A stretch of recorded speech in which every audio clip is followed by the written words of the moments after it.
C'est dans le nom de Jésus que nous avons la joie de recevoir ta parole et nous t'acclamons notre Seigneur.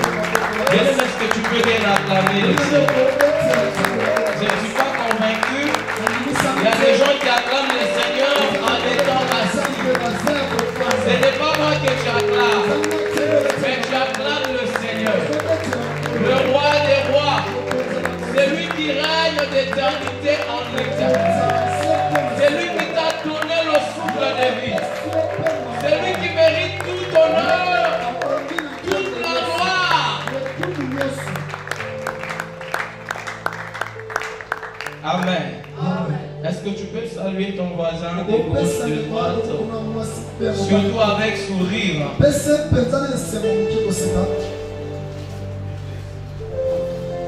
Amen. Alors je bénis le Seigneur parce que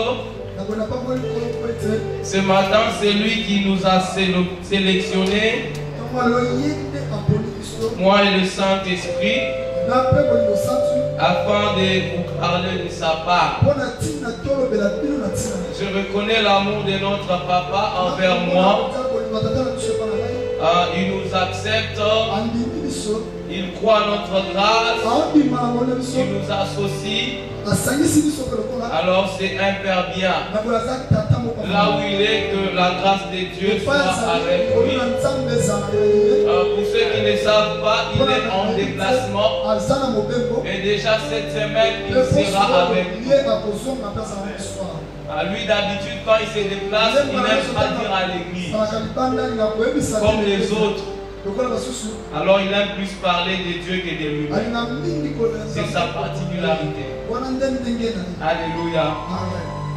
Je dis merci aux hommes de Dieu ici présents parce qu'ils nous acceptent aussi et nous travaillons ensemble dans cette œuvre. Ce sont des hommes de Dieu bien. Je reconnais leur grâce. Amen. Bien-aimé, je suis content chaque fois que je te vois dans la présence. J'aime lorsque tu viens dans la présence de Dieu, tu te présentes toujours. Cela a une récompense qui t'attend. Que le Seigneur te bénisse parce que tu es formidable.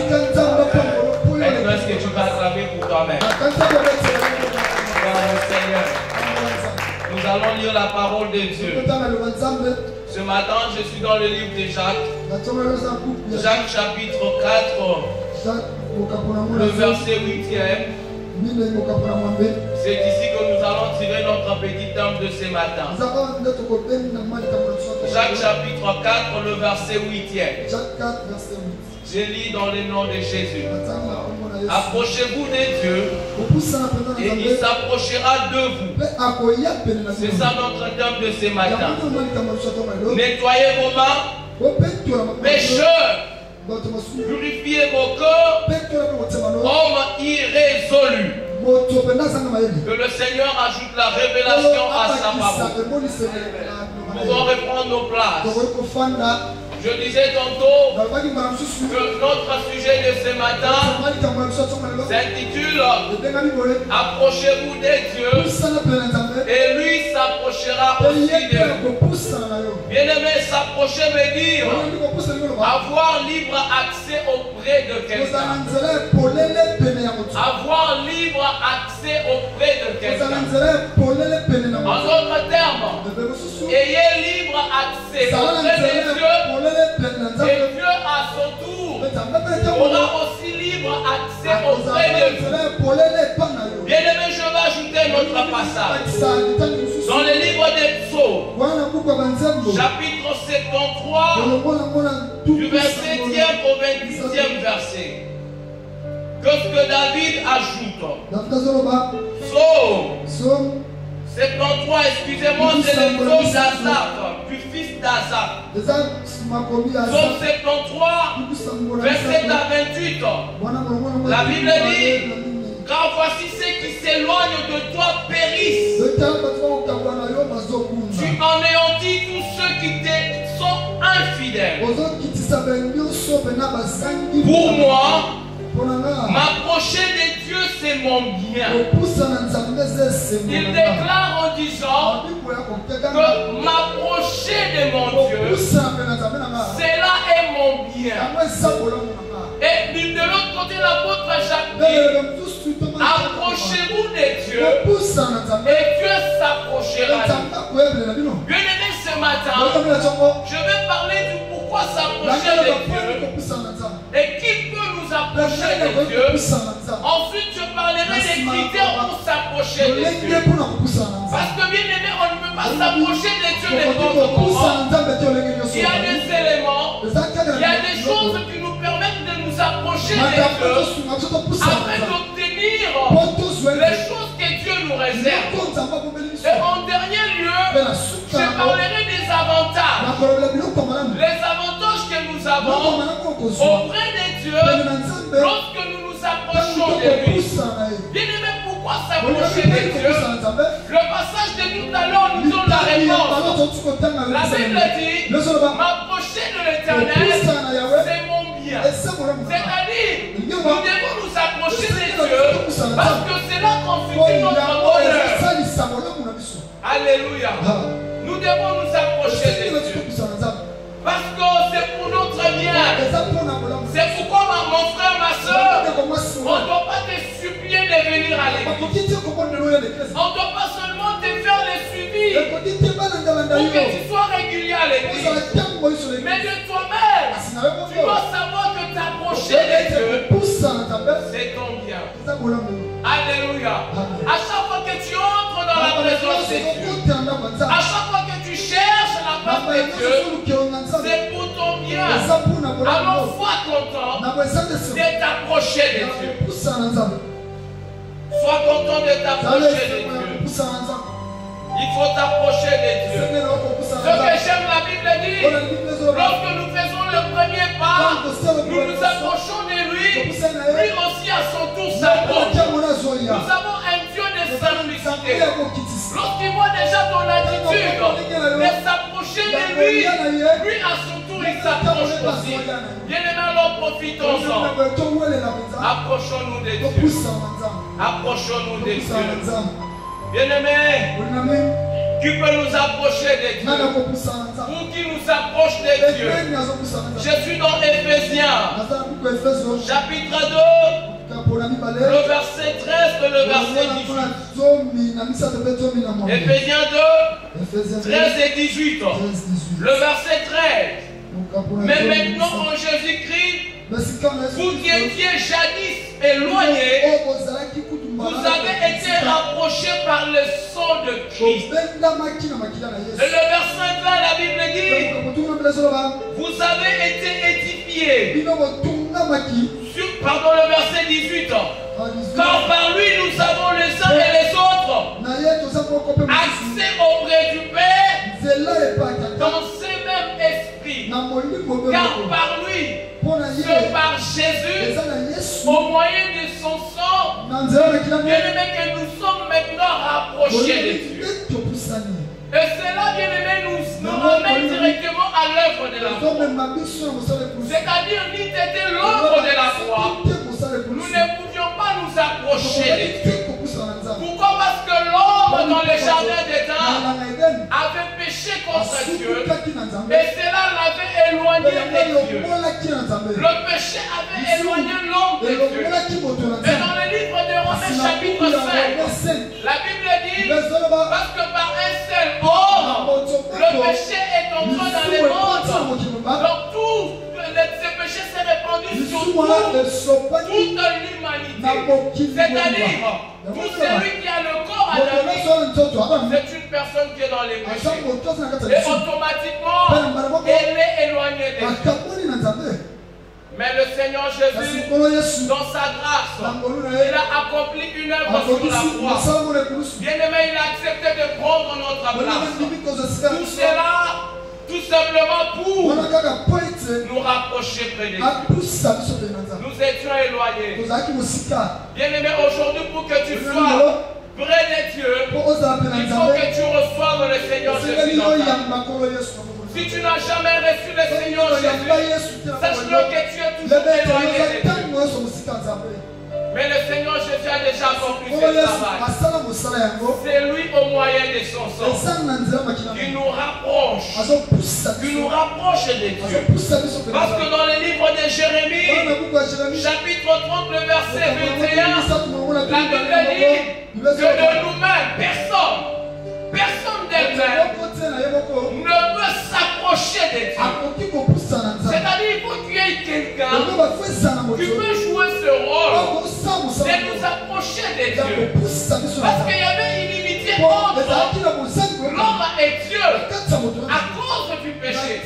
Alors il a fallu que la réconciliation arrive. Et cela est venu au moyen du sang de Jésus. Au moyen du sang de Jésus. Bien-aimé, je constate cela même dans les foyers. Lorsqu'il y a des ententes entre papa et maman, vous allez remarquer qu'il y a toujours une personne, même si tout le monde va rater, il y a toujours quelqu'un qui sera en mesure de réconcilier les deux, sans que les deux puissent faire beaucoup de bruit. Et c'est le rôle que Jésus a joué entre nous et notre Père. Il y avait des ententes. Nous étions éloignés de Dieu à cause du péché. Selon que Isaïe 59 le déclare qu'il y a une séparation entre nous et Dieu à cause du péché. Et c'est Jésus qui vient nous rapprocher de Dieu. C'est pourquoi un jour, bien-aimé, dans Exode 24, 1 à 14, la Bible dit, c'est Dieu qui parle à Moïse en disant, Moïse, toi, Aaron, Nadab et Abihu et les 70 anciens montez à la montagne vers moi. Approchez-vous de moi à la montagne. Mais par après le Seigneur dit, non, que les autres ne montent pas. Seul Moïse puisse s'approcher de moi. Et que les autres restent.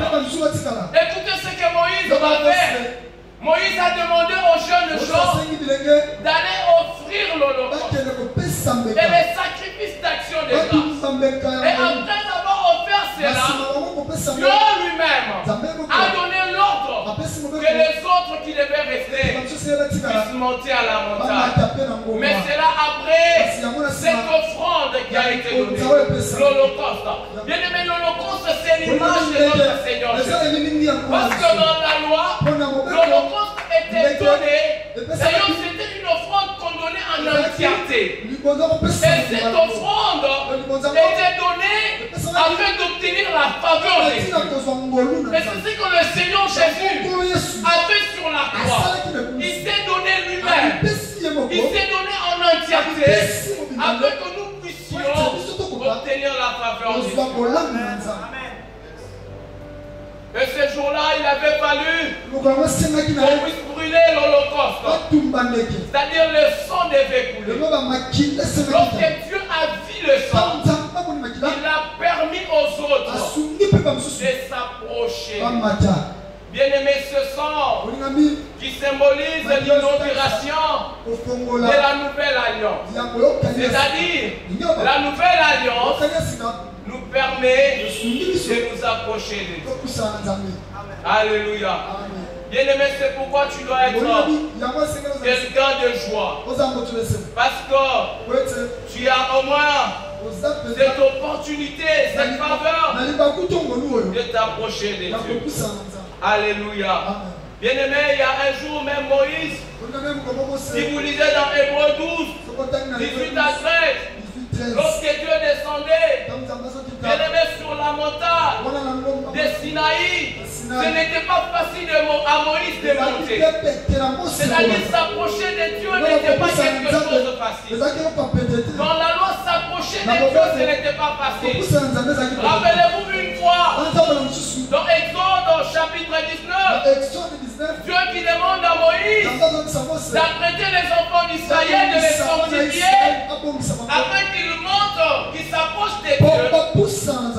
La Bible dit, la montagne était en fumée. C'est-à-dire, on ne s'approchait pas de Dieu n'importe comment. C'était difficile de rencontrer Dieu. Mais avec la nouvelle alliance, avec le sang de Jésus, aujourd'hui, bien-aimé, tu peux t'approcher de Dieu. Tu peux t'approcher de Dieu. Tu peux t'approcher de Dieu. Tu dois t'approcher de Dieu, mon frère, parce qu'auprès de Dieu, il y a le salut. Auprès de Dieu, il y a la satisfaction à tout ce que tu as comme besoin. Le Seigneur Jésus a déjà ouvert la porte. Oui, bien-aimé, c'est vrai que le Seigneur, Jésus, au moyen de son sang, il nous a permis d'avoir accès. Mais ce n'est pas fini. À notre tour, nous avons aussi notre part. Alléluia. Parce qu'aujourd'hui, nous devons nous approcher aussi de Dieu, voir nos besoins, les besoins de nos vies, pour obtenir aussi la faveur de Dieu, la satisfaction à ces besoins. Alors, bien aimé, il y a des choses, des préalables qui nous sont imposés. C'est ce que la Bible nous parle. C'est pourquoi maintenant je parle des critères pour s'approcher de Dieu. On ne s'approche pas de Dieu n'importe comment. C'est pourquoi même dans la loi, Dieu a donné des conditions pour qu'on s'approche de lui. La première des choses, qu'est-ce qu'il faut faire, bien-aimé? Ou bien comment s'approcher de Dieu? Avec une attitude de s'approcher de Dieu. Nous nous appelons chrétiens. Nous disons que nous fréquentons l'église. Mais de quelle manière nous les faisons? Nous avons des problèmes qui nous dérangent. À chaque fois que nous nous approchons de Dieu, nous voulons obtenir des solutions. Mais de quelle manière nous nous approchons de Dieu? Je suis dans Hébreux chapitre 4, le verset 16e. Comment s'approcher de Dieu? De quelle manière nous approcher de Dieu? Vous savez, même dans ce monde, lorsque nous nous approchons des autorités, nous nous approchons des rois, des présidents de la République, bien aimés, souvent, nous nous contrôlons. Même notre habillement, même notre façon de marcher. Parce que nous nous disons, je vais rencontrer une autorité. À combien de raisons notre Dieu? Il y a des attitudes qu'il faut adopter. Il y a des manières par lesquelles nous pouvons nous approcher de notre Dieu. Hébreux 4, chapitre 4, le verset 16. La Bible dit ceci. Approchons-nous donc avec assurance du trône de la grâce.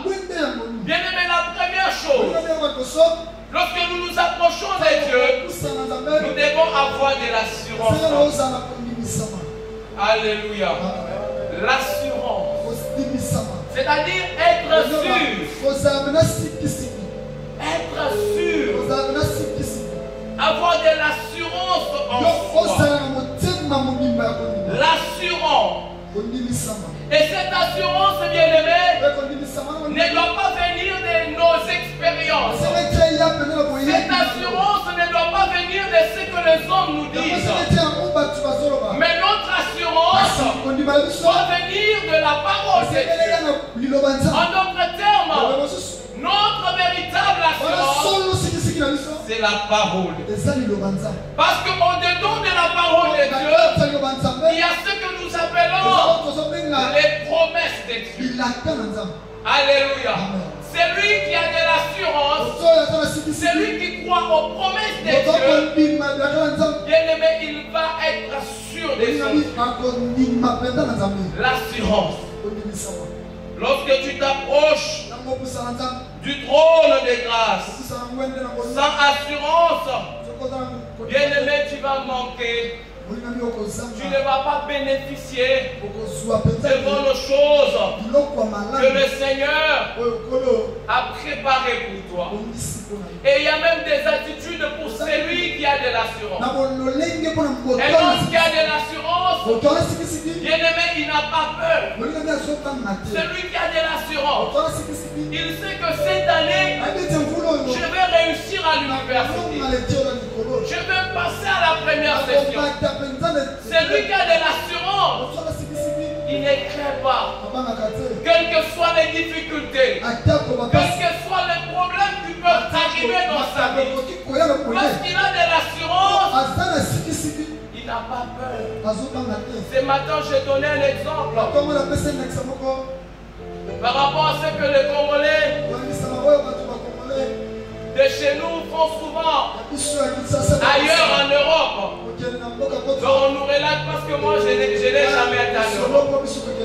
Mais quand même on nous dit souvent que les Congolais qui vivent en Europe, qui n'ont pas de documents, lorsqu'ils voient la présence des policiers, ils se mettent à fuir.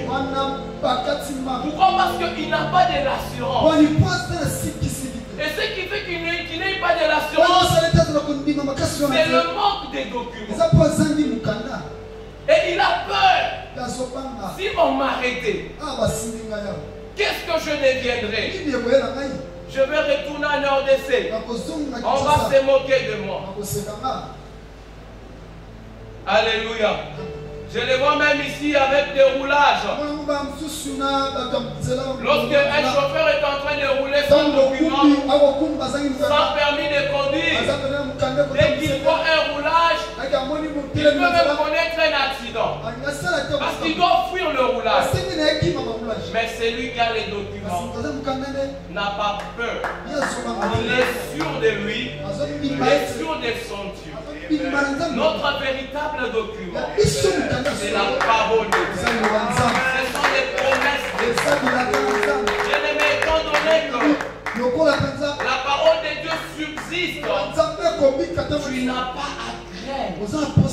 Tu n'as pas à craindre le célibat. Tu n'as pas à craindre le chômage. Tu n'as pas à craindre la pauvreté.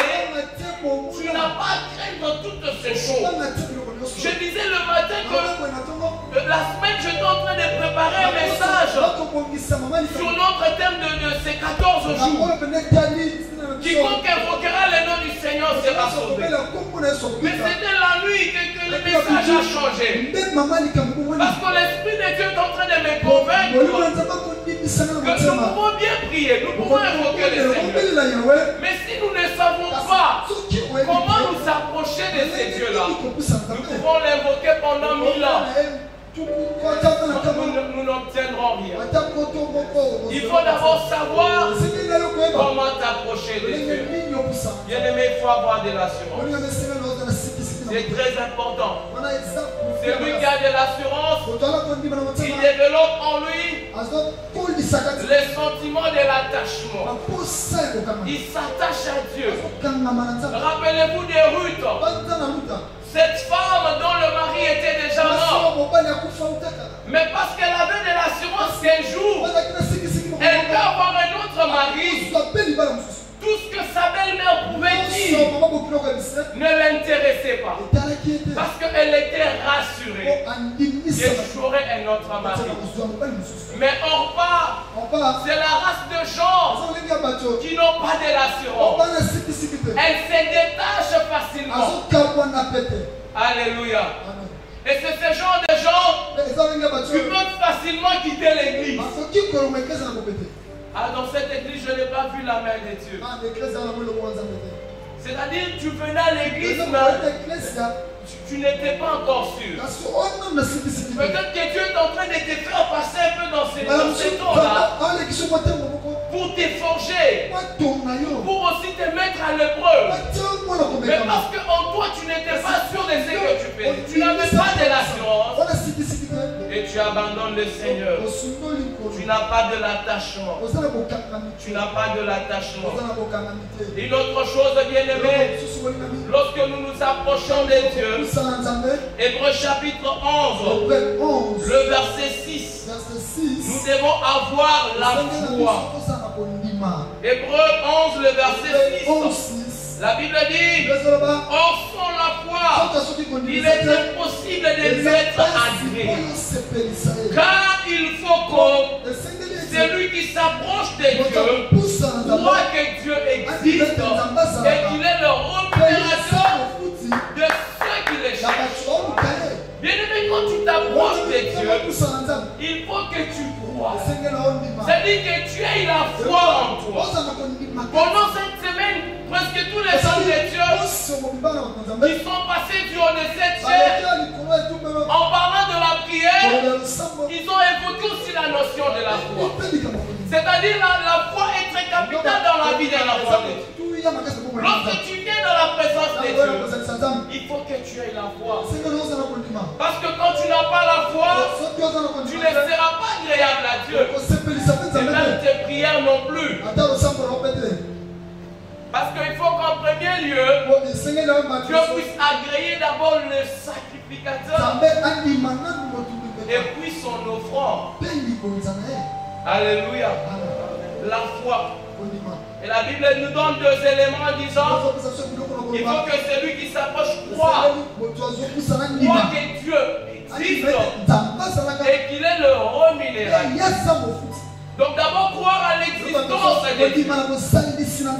Ce matin j'étais en train de dire même que certaines personnes ne croient pas à l'existence de Dieu. Et c'est une catégorie de personnes qu'on appelle les athées. Moi j'ai eu rencontré les athées dans ma vie. Je me rappelle quand j'étais en deuxième année de graduat, j'avais un professeur qui était athée. Quand il nous enseignait, il était clair. Il nous disait, votre Dieu là n'existe pas. Et on a fait les débats avec ce professeur. Et quand il vous dit votre Dieu n'existe pas, il vous démontre même le pourquoi il dit cela. Mais si vous n'êtes pas fort dans la foi, vous n'êtes pas affermi, vous allez croire à ce qu'il est en train de dire. Mais moi je vous dis ce matin, que Dieu existe. Tout simplement, lorsque nous observons les œuvres de Dieu, cela peut déjà nous prouver que Dieu existe. Lorsque nous voyons les témoignages, lorsque nous percevons les témoignages de ce que Dieu est en train de faire, cela prouve l'existence de Dieu. C'est-à-dire quand tu viens, crois d'abord que Dieu existe. Mais aujourd'hui nous avons les chrétiens qui nient la présence de Dieu. Il y a un apôtre de Jésus à qui Jésus avait dit hier, avant que le coq ne chante, tu vas me nier 3 fois. Et avant que le coq ne chante, l'apôtre Pierre avait déjà renié Jésus 3 fois. Bien aimé, aujourd'hui nous rénions aussi Jésus dans notre manière de nous conduire. Imagine, on t'appelle chrétien, mais lorsque tu es à l'université, tu as un autre comportement. C'est-à-dire tu es en train de nier Jésus. En d'autres termes, tu es un athée. Tu ne crois pas à son existence. Nier Jésus, ça ne veut pas seulement dire en parole lorsque tu dis Jésus n'existe pas. Bien quelqu'un dit Jésus n'existe pas. Mais à travers nos œuvres, nous pouvons nier Jésus. Cependant, il faut que celui qui s'approche croit que Dieu existe. Dieu a besoin des hommes et des femmes qui croient qu'il existe et qu'il est le remunérateur. Ah, bien-aimé. C'est pourquoi, bien-aimé, ne regrette pas. Lorsque tu sers le Seigneur, parfois le salaire n'est pas immédiat. Parfois les hommes ne te donnent rien. Et ne regarde même pas les hommes lorsque tu sers le Seigneur. Tu regardes de gauche à droite. Est-ce que le pasteur ne peut pas me donner? Est-ce que tel frère ne peut pas me donner? Mais parce que si tu comptes sur les hommes, les gens ne te donnera pas. Bien-aimé, tu seras déçu. Attends que Dieu te récompense. Donc Dieu nous rémunère lorsque nous les servons. C'est pourquoi tu dois bien les faire. Il faut bien servir le Seigneur. Même quand tu viens à l'église, donc il faut bien le faire. Parce qu'il y a une rémunération qui t'attend. Bien aimé, vous savez, nous serons jugés même à cause du souffle de vie que nous avons. Même à cause de la santé que nous avons. Rappelez-vous de la parabole des talents. Cet homme qui avait remis les talents à ses ouvriers, il était parti en voyage et à son retour, il a demandé aux ouvriers de présenter ce qu'ils avaient eu comme intérêt par rapport à ce qu'on leur avait dit. Bien aimé, tout ce que Dieu nous a donné, ce n'est pas à négliger. C'est pour que nous puissions travailler pour l'avancement de l'œuvre. Parce qu'un jour, nous allons rendre compte. Alléluia. C'est pourquoi j'ai toujours dit qu'un chrétien, tout chrétien est un gérant.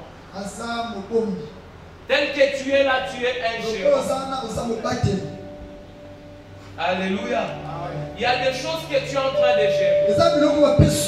Or, lorsqu'on est gérant, on est appelé un jour à rendre compte. Même pour les dons que Dieu t'a donnés, tu rendras compte. Un jour, il te dira, mais tu étais en bonne santé, tu avais le souffle de vie. Pourquoi tu avais laissé les âmes périr? Tu pouvais annoncer la bonne nouvelle. Tu dois rendre compte. Papa, elle comprend bien ce que je suis en train de dire. Parce qu'il est financier. Donc tu gères l'argent, tu gères les choses. Et par rapport, on vient te poser la question. C'était comment? Comment tu as géré? Si tu as bien géré, bien aimé, tu seras rémunéré. Alléluia. Alors à partir de maintenant, comme tu sais que tu es un gérant, gère bien tout ce que le Seigneur t'a donné. Un autre élément, lorsque nous nous approchons de Dieu, qu'est-ce que nous devons faire? Hébreux chapitre 10, 19 à 22. Hébreux 10, 19 à 22, la Bible dit: ainsi donc, frères, puisque nous avons au moyen du sang de Jésus une libre entrée dans le sanctuaire, par la route nouvelle et vivante qu'il a inaugurée pour nous au travers du voile, c'est-à-dire de sa chair, et puisque nous avons un souverain sacrificateur établi sur la maison de Dieu, approchons-nous avec un cœur sincère dans la plénitude de la foi. On revient encore sur la foi. Donc nous devons nous approcher de Dieu dans la plénitude de la foi. Les corps purifiés d'une mauvaise conscience et les corps lavés d'une eau pure. Mais j'aime la première partie, la Bible dit: approchons-nous avec un cœur sincère. Mais la troisième des choses, lorsque nous nous approchons de Dieu, nous devons avoir un cœur sincère. Beaucoup de gens n'ont pas vécu la main de Dieu. Beaucoup de gens n'ont pas vu leur vie changer parce qu'ils viennent auprès de Dieu, mais sans un cœur sincère. Alléluia. Ce matin, Dieu a besoin de personnes sincères. La sincérité. Parce que lorsque nous venons dans la présence de Dieu, lorsque nous nous approchons à Dieu, Dieu ne voit pas nos chansons. Oui, c'est une façon de glorifier Dieu, c'est une bonne chose. Mais Dieu ne se focalise pas du tout sur ça. Nous pouvons crier, nous pouvons danser, nous pouvons chanter. C'est une bonne chose dans la présence de Dieu. Mais Dieu voit l'état de nos cœurs. C'est pourquoi la Bible dit: heureux ceux qui ont un corps pur, car ils verront le Seigneur. La Bible ne dit pas heureux ceux qui crient, heureux ceux qui dansent beaucoup, mais heureux ceux qui ont le corps pur, car ils verront le Seigneur. Mon frère, toi qui t'approches de Dieu, tu dois avoir un cœur sincère. Aujourd'hui, nous avons un problème sérieux, même dans notre pays. Nous avons un problème sérieux. Personne ne sera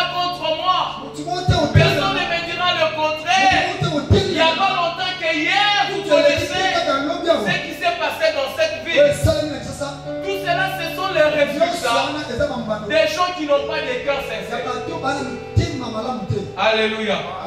Je ne vais pas en parler, vous connaissez. Il y avait des troubles hier dans cette ville. Mais c'était causé par quoi? Parce qu'il y a eu des personnes qui n'ont pas de cœur sincère. À cause de cela, ils ont fait des choses qui ne sont pas normales. Mais nous, lorsque nous nous approchons de Dieu, bien-aimés, ayons un cœur sincère. Le cœur sincère nous enseigne beaucoup de choses.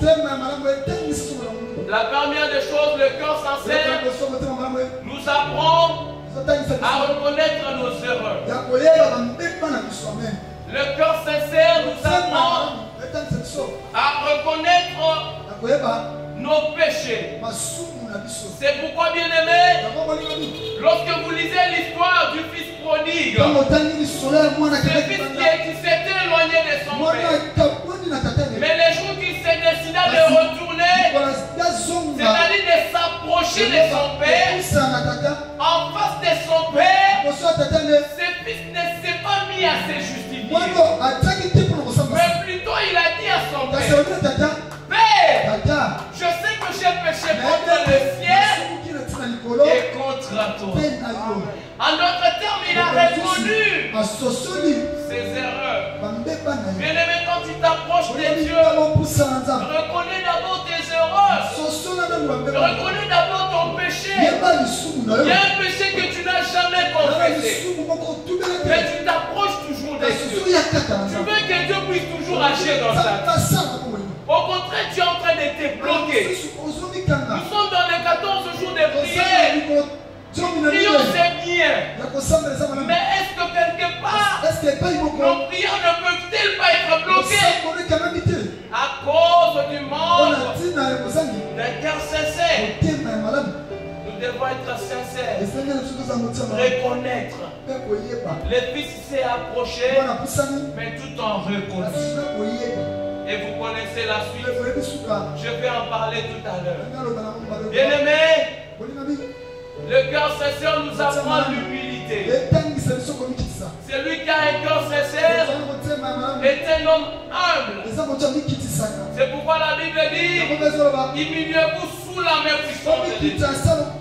Et lui vous élèvera autant convenable. Celui qui a un cœur sincère va s'humilier.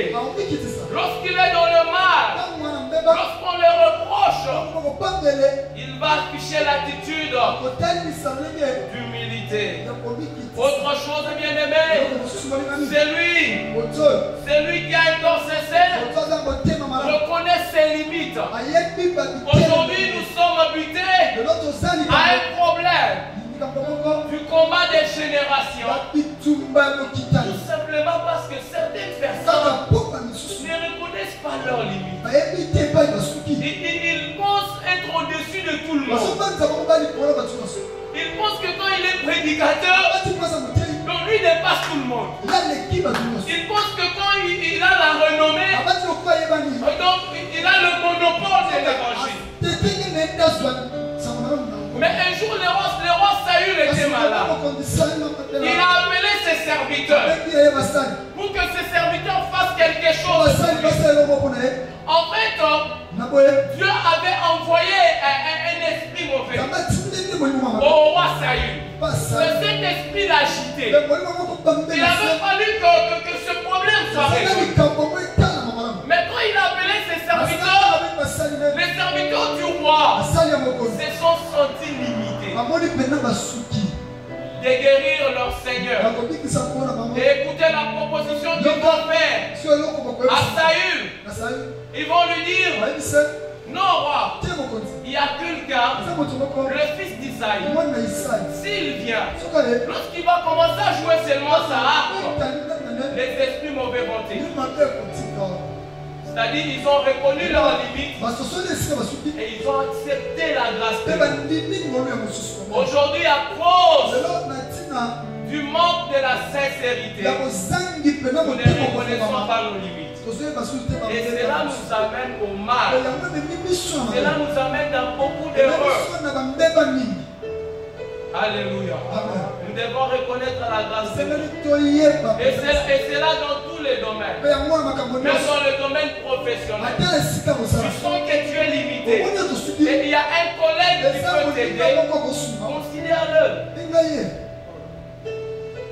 Nous sommes ici dans cette église. Nous savons que si tel homme de Dieu venait nous bénir, il a telle grâce, il peut venir le faire.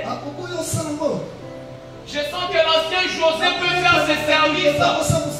Je le considère. Moi, je suis limité. Mais aujourd'hui, ce problème occasionne le conflit des générations. Alléluia. Le conflit. Parce qu'on ne reconnaît pas ses limites. Bien-aimés, nous devons nous approcher avec un cœur sincère. Lorsque nous sommes sincères devant Dieu, cela fera que Dieu puisse agir dans nos vies. Donc la disposition du cœur compte beaucoup devant Dieu. C'est pourquoi, bien-aimé, dans la suite de ces 14 jours, contrôle-toi. Est-ce que tu es sincère? Même dans ce que tu fais. Est-ce que tu es sincère? Je suis en train de travailler avec certains amis sur un projet. Mais j'ai déjà détecté le comportement de tout le monde. Il y a un ami là. Lui, lorsque vous êtes en train de faire la proposition du budget, vous sentez que lui, vraiment, c'est un bavard. Même quand vous partez pour solliciter des financements, si c'est lui qui doit parler, donc vous sentez que lui, donc, il aime l'argent. Parfois, il veut même exagérer les budgets. Mais il prie dans une église là que vous connaissez. Et dans cette église, ils sont donc être frère, c'est l'attitude extérieure. Et je lui dis toujours, mon frère, est-ce que tu sais que tu es frère? Il faut que tu sois sincère. Alléluia. La sincérité, la disposition du cœur. Mais bien aimé, lorsque nous faisons ces choses, il y a des avantages qui nous attendent. Le premier avantage, c'est que quand nous nous approchons vers Dieu, avec ses attitudes, Dieu aussi s'approche. Mais bien aimé, rappelez-vous dans la Bible, lorsque Dieu s'approchait des hommes, il ne laissait pas ces hommes tels qu'ils étaient. Alléluia. Rappelez-vous, un jour il s'est approché d'Abraham. La Bible dit, Abraham était assis devant sa tente pendant la chaleur de la journée. Et Dieu était en train de passer. Lorsqu'il a appelé ces trois hommes, il a dit, mon Seigneur, vous connaissez la suite. Quand Dieu était entré chez Abraham, parce qu'il s'était approché d'Abraham, il avait laissé une histoire. Laisse que ce matin, Dieu laisse une histoire dans ta vie. Parce que tu as accepté de t'approcher de lui. Lui aussi s'approche. Même pas pour te laisser tel que tu es. C'est pour changer l'histoire. Même là où tu étais déjà bien aimé, dans le désespoir. Parce que Abraham avait déjà un âge avancé. Mais lorsque Dieu s'est approché, bien aimé, les choses ont pris une autre tournure. Laisse que les choses prennent une autre tournure dans ta vie. Je vais m'atteler sur toi trois grands avantages. Et c'est dans les livres d'Hébreux. Donc je reviens. Hébreux 4, le verset 16. Bien aimé, la Bible dit, approchons-nous donc avec assurance du trône de la grâce afin d'obtenir miséricorde. La première des choses, quand tu t'approches du trône de Dieu, donc toi fais seulement l'exercice de t'approcher avec tout ce que nous avons donné ici. comme élément. Quand tu t'approches, bien aimé, il y a des choses que tu vas bénéficier. La première des choses, c'est la miséricorde de Dieu.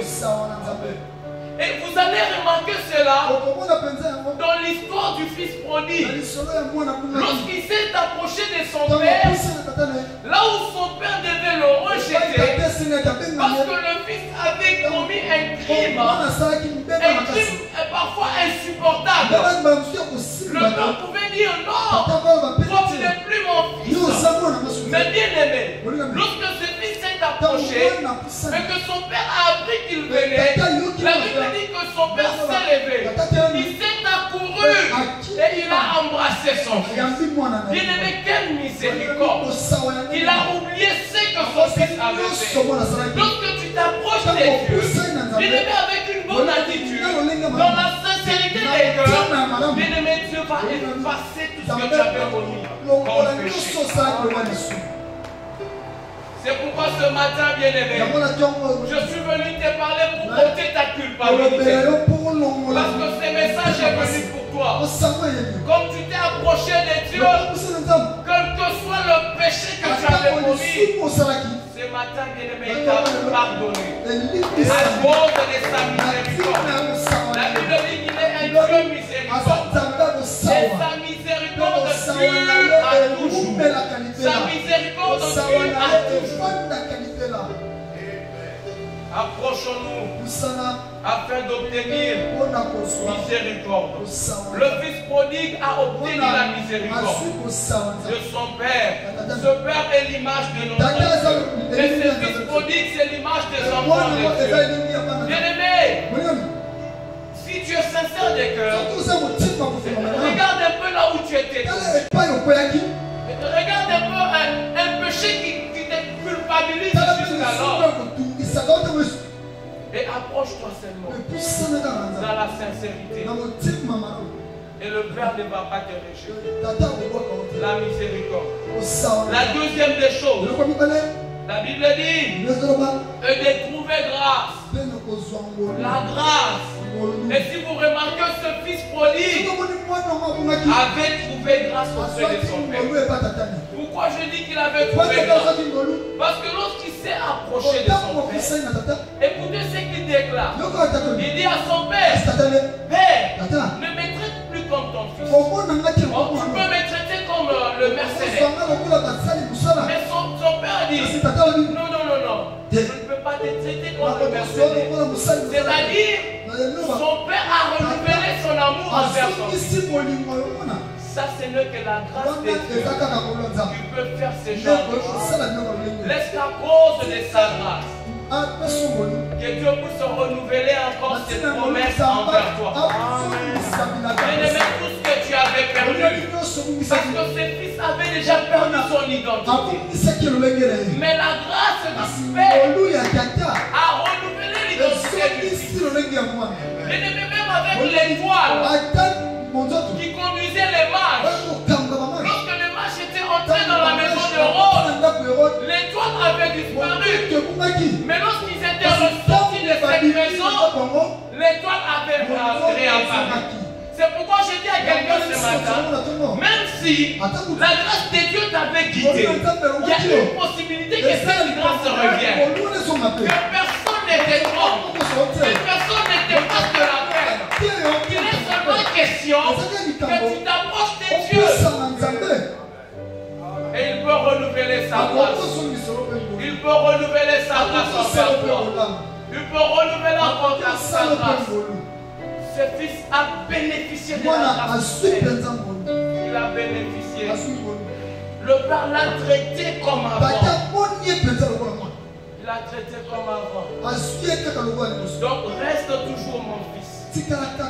Pas un mercenaire. Oh bien-aimé, il y a des choses que tu vas obtenir à cause de la grâce de Dieu. Par la grâce de Dieu, bien-aimé, il y a des choses que tu vas obtenir cette semaine. Il y a des choses que tu vas obtenir, bien-aimé.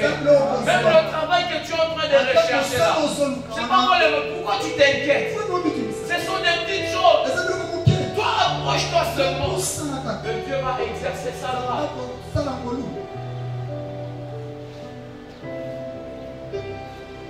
Autre chose, toujours dans Hébreux 4, le verset 16.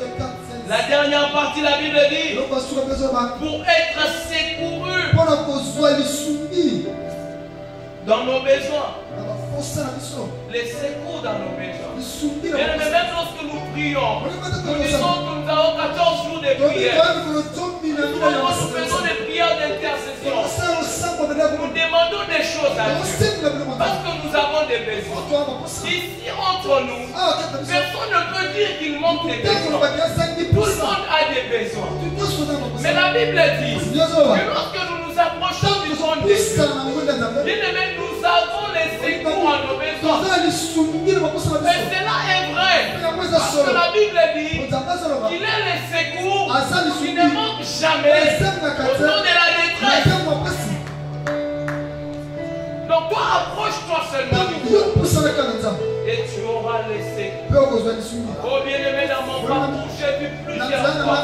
J'ai expérimenté les secours de Dieu plusieurs fois. Je me rappelle une fois au Rome, j'ai manqué tout. Je n'avais plus à manger. Ces jours-là, je me suis dit, Seigneur, comment je vais faire? En sortant comme ça, je partais vers l'amphithéâtre. J'ai rencontré une fille que j'avais vue, il faisait déjà quelque chose de 5 ans. Je l'ai rencontrée, elle est venue sur le campus comme une agent marketeur. Du coup, elle m'a vu. Oh, tu as l'unique. On a causé. Et par après, je n'ai pas demandé. Elle a sorti quelque chose, elle m'a dit. Oh, je dis quel secours. Bien-aimé, il est le secours qui demande. Dieu peut te secourir dans ses problèmes. Le problème là, c'est quelqu'un qui te demande. Il est le secours. Mais il est seulement question que toi tu saches de quelle manière tu t'approches. De quelle manière.